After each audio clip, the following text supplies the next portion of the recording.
Hi, this is Scott Garibay, and today I want to talk about Vivek Ramaswamy, and I want to continue to talk about pattern metrics. So it is my firm belief that math is dead in politics. I think, I get these ideas that kind of percolate in my head for a while, and I'm like, oh, that's interesting. That's an interesting concept. And then what I believed is solidified. It's cemented by something I saw. And I will tell you right now, I've very much been enjoying the Republican debates. I have a friend who I'm watching them with, which is incredibly wonderful. And it's really been nice. It's made it, a lot of times it's just me, taking notes sadly by myself, but it's been incredible. And one of the things is when I saw Tim Scott. Tim Scott was yakking it like Nikki Haley. He's like, "Oh, Nikki Haley, there you had a 10% drop in your state on this one XYZ thing, and you really should be at about 16%." And I was like, "Oh my gosh!" And I could see Tim Scott's like yakking about percentages, and Vivek Ramaswamy's like, "I'm going to roll tanks into South America. We're going to war with the cartels," right? Like, that's political speech, right? Like. And a whole bunch of other people were like, we're totally going to militarize the southern border. Like, you're like, whoa, man, you're talking soldiers with ARs, like, right on the border, and that's not, 10% should be 16%, right? So pattern metrics are the important part, right? And one of the things that I'm kind of thinking about is how I'm starting to get a little worried. I have really thought Biden was not an issue, but that is starting to turn, right? Biden could be an issue. And the reason why is how powerful the establishment is. I was discussing with a friend, and a friend was like, hey, I really think that Biden has been a fine president. And I was like, what? I said it internally. I was shocked.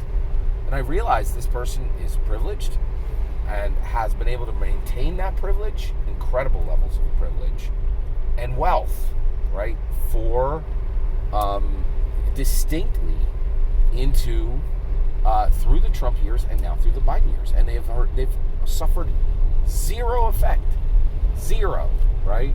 Now, one, I do think this person is a little bit not understanding how dangerous it is being on the edge of World War III. And President Biden was like, hey, if you would like to attack, as the moment Ukraine happened, and he didn't put boots on the ground on day one, back in February of 2022, we should have taken Vladimir Putin into custody the day he threatened America with nuclear exchange. We should have taken him into custody, like made him an American prisoner, slammed the doors on Guantanamo Bay on him, right? And it would have been super easy, but the reality is, this is where we landed, right? So here's the issue, right? I am now seeing, so once I heard that, I started to pay attention to patterns, right? And one of those patterns that I want to talk to you about today is Ozempic, right? And the reduction of snacking in America. So I listen to Slate Political Gabfest. They are the best in the world at what they do. They are, bar none, the best podcast that's ever been made. I listen to them every week. They are my gold content, right? And every now and then, I would say once every 3 months, I listen to Slate Money, right? So I go over to Slate Money, and you can see, if you go over, it's right here on YouTube, right? Just listen to, you don't need to listen to it because I'll summarize it, but, feel free to go over to Slate Money. They're an excellent podcast as well. And they said that right now, all the major financial instrument companies are looking, they pay attention to food, right?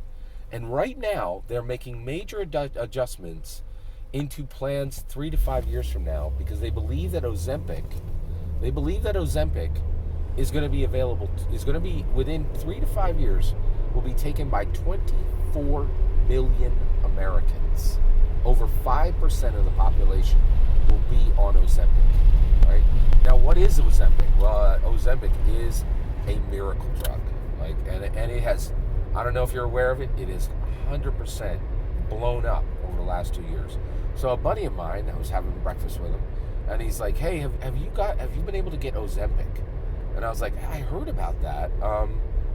Did your doctor prescribe it?" And he said, "Yeah, my doctor told me I need Ozempic and prescribed it to me, but then told me I would not be able to get what they were prescribing to me because it's in such high demand. And so they gave me the script, told me to submit the script, and then told me to call them this week because they would need to move the script forward, right?" So after I heard the story, I followed up and I was like, "Did you ever get your Ozempic?" He said, No, I never got it. I was never able to get it. So this is a person who was prescribed, a prescription was written by their doctor to get Ozempic, and they couldn't.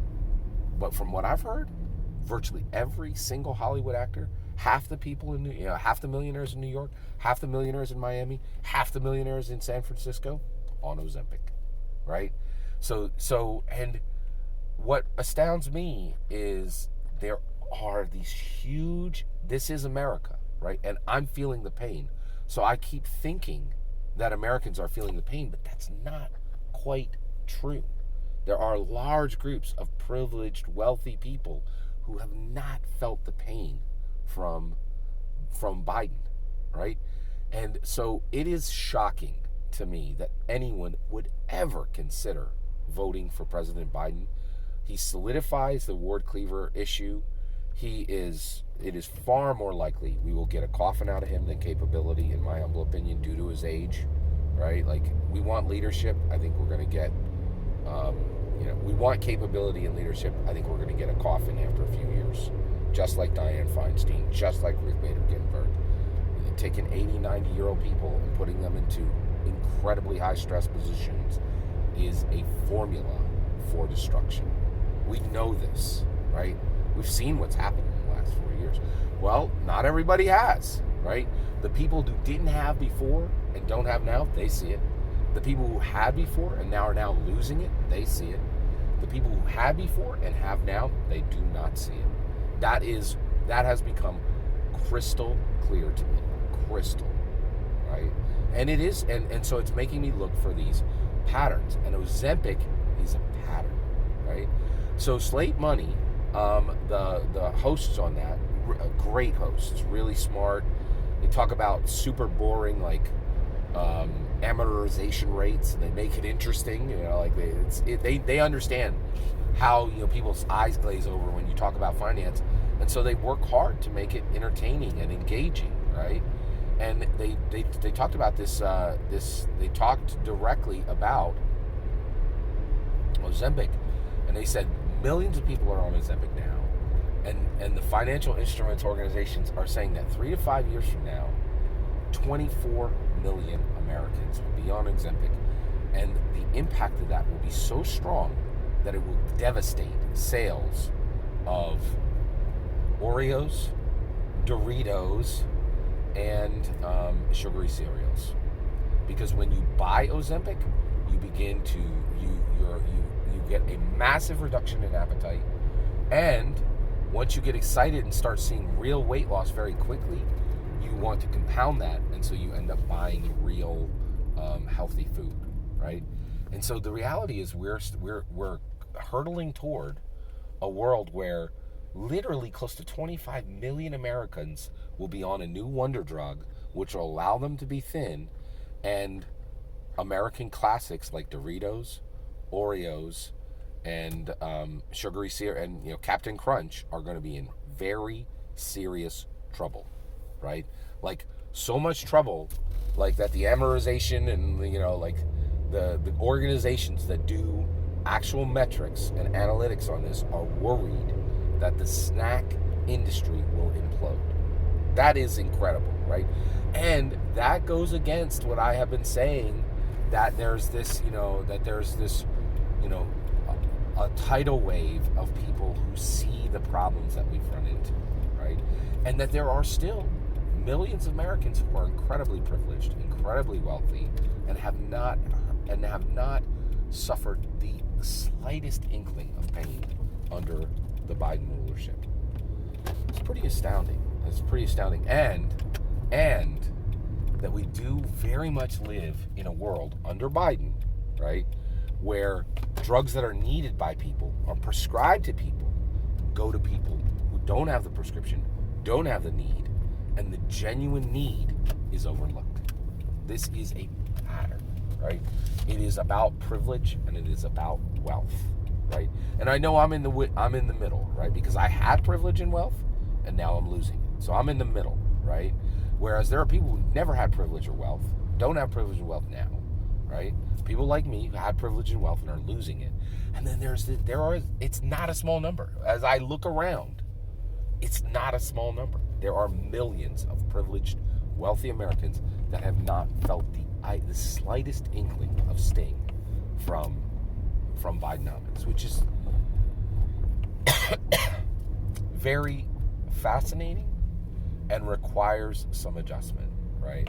Because our job is to get Vivek Ramaswamy in, right, to make him president of the United States of America. So we got work to do. We need to adjust our approach, and we need to start thinking, how do we reach these incredibly privileged, incredibly wealthy people and tell them, listen, you're not hurting, but we need you to look around. We need you to look beyond your privilege and see that others are, and we need capability. We don't need a coffin, right? This isn't working. Every single word of that is my humble opinion. What's important is when I get to hear your humble opinion, when you get in the comments and send your traffic. Please consider subscribing, and have a wonderful millennium.